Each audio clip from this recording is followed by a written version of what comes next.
ಶ್ರೀಮಾತ್ರೇ ನಮಃ. ನಮಸ್ಕಾರ ವೀಕ್ಷಕ ಬಂಧುಗಳೇ. ಸೂಕ್ಷ್ಮ ಶರೀರ ಅಂತ ಸ್ಪಷ್ಟವಾಗಿ ತಿಳಿಸಿದ್ದಾರೆ ಗರುಡ ಪುರಾಣದಲ್ಲಿ. ಆ ಸೂಕ್ಷ್ಮ ಶರೀರಕ್ಕೆ ಇನ್ನೊಂದು ಶರೀರ ಅಂದ್ರೆ ಮಕ್ಕಳು.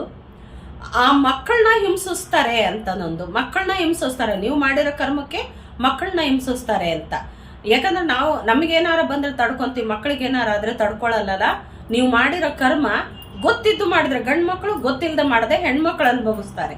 ಇದನ್ನ ಕರೆಕ್ಟಾಗಿ ನೆನ್ಪಿಟ್ಕೊಂಡು ಇದು ಮಾಡಿ. ಅನುಭವದಿಂದ ನಾನು ಪ್ರತಿಯೊಂದು ಪ್ರೂಫ್ ಸಮೇತ ನೆಕ್ಸ್ಟ್ ವಿಡಿಯೋ ಮಾಡ್ತೀನಿ. ಅಷ್ಟರೊಳಗಡೆ ಇದನ್ನ ನೀವು ತಿಳ್ಕೋಬೇಕು ಅಂತ ನಾನು ಈ ಗರುಡ ಪುರಾಣದ್ದು ಒಂದೊಂದು ಅಯೋಪಾನಂ ಅಂದ್ರೆ ನೋಡಿ, ಅಯೋಪಾನಂ ಶಿಕ್ಷೆ ಅನ್ನೋದು ಕುಡ್ದು ಮನುಷ್ಯ ತನ್ನ ದೇಹನ ಹಾಳು ಮಾಡ್ಕೊಳ್ಳೋದು ಅಂತ.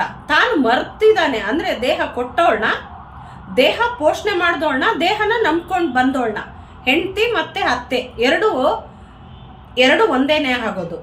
ಇವೆರಡನ್ನು ಮರ್ತರೂ ಶಿಕ್ಷೆ ತಪ್ಪಿದ್ದಲ್ಲ. ಯಾಕಂದ್ರೆ ಸ್ತ್ರೀಗೆ ಅಷ್ಟು ಮಹತ್ವರ ಇದು ಕೊಡ್ತಾನೆ ಅಂತಂದ್ರೆ, ಯಾಕಂದ್ರೆ ನಿಸ್ವಾರ್ಥ ಜೀವನ ಮಾಡ್ತಾರೆ ಹೆಣ್ಮಕ್ಳು. ಹಂಗಾಗಿ ಈಗಿನ ಹೆಣ್ಮಕ್ಳಿಗೆ ಹೋಲಿಸ್ಬೇಡಿ.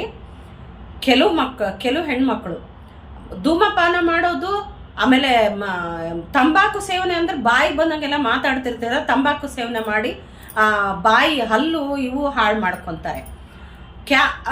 ಕ್ಯಾನ್ಸರ್. ಆಮೇಲೆ ಇದು ಸಿಗರೇಟು ಬೀಡಿ ಕುಡ್ದು ಈ ಲಂಗ್ಸ್ ಹಾಳಾಗಿ ಹೋಗ್ತದಂದ್ರೆ ಉಸಿರು ಕೊಟ್ಟವಳನ್ನ ಸಂಪೂರ್ಣ ಬಿಟ್ಟೇ ಬಿಡೋದು. ಅಂದ್ರೆ ಹೃದಯ ಚೆನ್ನಾಗಿರುತ್ತೆ, ಆದ್ರೆ ಅವ್ರನ್ನ ಮಾತಾಡಿಸ್ಬಾರ್ದು ಅನ್ನೋ ಉದ್ದೇಶ ಇದ್ರೆ ಪೂರ್ತಿ ಲಂಗ್ಸ್ ಹಾಳಾಗಿ ಹೋಗ್ಬಿಡುತ್ತೆ. ಅಂತ ಒಂದು ಶಿಕ್ಷೆನ ಅನುಭವಿಸ್ತೀರಾ. ಲೋಕ ಸಮಸ್ತ ಸುಖಿನೋ ಭವಂತು.